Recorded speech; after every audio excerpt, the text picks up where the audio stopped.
అందరికీ ఈవేళ అయితే నేను మామిడికాయ పులిహోర చేశానండి. అందుకోసం ముందుగా రైస్ వండుకొని పక్కన పెట్టుకొని ఒక డేక్షా తీసుకొని అందులో అన్నం అంతా ఆరబోసుకున్నాను. ఈ అన్నం చల్లారేలోపు ఒక ప్యాన్ తీసుకొని అందులో ఆయిల్ అయితే పోసుకున్నాను. ఆయిల్ హీట్ అయిన తర్వాత ఆవాలు మినపప్పు వేసి అవి కాస్త చిటపటలాడేంత వరకు అయితే ఉంచానండి. ఇవి ఇప్పుడు కాస్త చిటపటలాడాయి. తర్వాత అయితే పల్లీలు అయితే వేశాను. పల్లీలు వేసి మరికొంచెం సేపు అయితే వేయించుకున్నాను. ఇవన్నీ ఇప్పుడు బాగా వేగాయి. తర్వాత అయితే ముందుగా కట్ చేసి పెట్టుకున్న పచ్చిమిర్చి ముక్కలు, ఎండుమిర్చి, కరింపాకు వేసి మరొకసారి అంతా కలయి పెట్టుకున్నాను.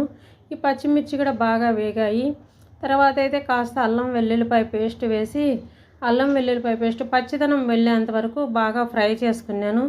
ఇవన్నీ ఫ్రై అయిన తర్వాత ముందుగా ఒక మామిడికాయ తీసుకొని తురుముకొని పక్కన పెట్టుకున్నాను.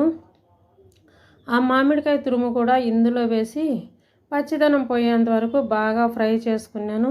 ఇందులో ఉప్పు వేయలేదు, ఎందుకంటే అన్నం ఉడికించేటప్పుడే మొత్తానికి సరిపడా ఉప్పు అయితే వేసి ఉడికించుకున్నాను. అందువల్ల ఇప్పుడైతే ఉప్పు వేయలేదు. ఇప్పుడు మామిడికాయ తురుము వేసి పచ్చిదనం పోయేంత వరకు బాగా ఫ్రై చేసుకున్నాను.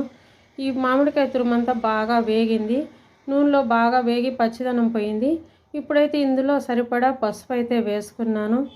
పసుపు వేసుకొని మరొకసారి కళాయి పెట్టుకొని స్టవ్ ఆపేసుకొని ఈ మిశ్రమాన్ని అంతా పక్కన పెట్టుకున్నాను. తర్వాత అయితే అన్నం కూడా చూస్తే అన్నం కూడా బాగా చల్లారింది. ఇప్పుడు ఈ మిశ్రమాన్ని అన్నంలో వేసి కొంచెం కొంచెంగా అంతా కలుపుకున్నాను. బాగా అంతా కలిసేలాగా అంతా కలుపుకున్నాను. అన్నం అయితే చాలా బాగా వస్తుంది. చూస్తుంటే నోరూరుతూ తింటుంటే కమ్మగా చాలా బాగా అయితే వచ్చింది.